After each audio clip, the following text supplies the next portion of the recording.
xamante ne moo am si suñu génération xale yu ndaw yu ñàkk fayda yi ak yenn jeunes yu ñàkk fayda yi ak li nga xamante ne moo ngi lëmbe dëkk bi te bëgguma turu turam te di ko may buzz mooy li nga xamante ne mooy ki nekk Amérique fii nii di wan sunu doom yi si Instagram bi loo xam ne pour ay lëmbal ay fecc def taatu neen si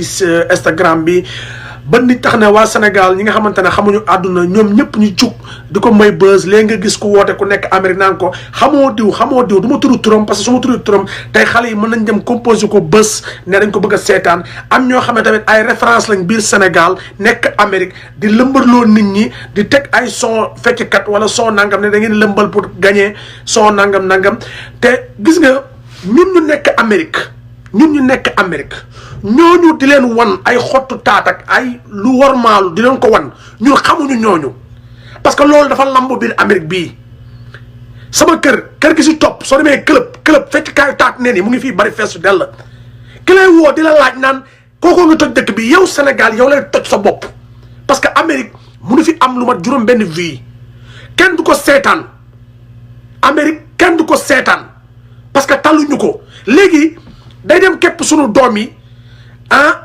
pour ñu demander ko ami pour muy am ay 22 000 vies wala 30 000 vies parce que comme que àdduna bi léegi kaay bon moo gën a dox kaay baax ñun ñu nekk Amérique taluñu kooku mu ngi nekk Miami te day fecc taftaat neen ñu di ko fay Isris Club loolu soo génnee sama kër maanaam 5 mètres am na benn club bu nekk foofu noonu loolu daa fees dell te ñaan naa yàlla yéen ñuy commentaire bëgguma ngeen bind turam si sama commentaire ndax ko def dinaa la bloqué parce que bëgguma beneen xale di dugg sama commentaire di tapé turam pour bëgg may di ko buzz yéen ñuy commentaire bu kenn bind turam si sama commentaire soo ko bindee su ma paree xoolal sa bopp après dinaa la bloqué soo ko mënee dind commentaire bi nga bind ko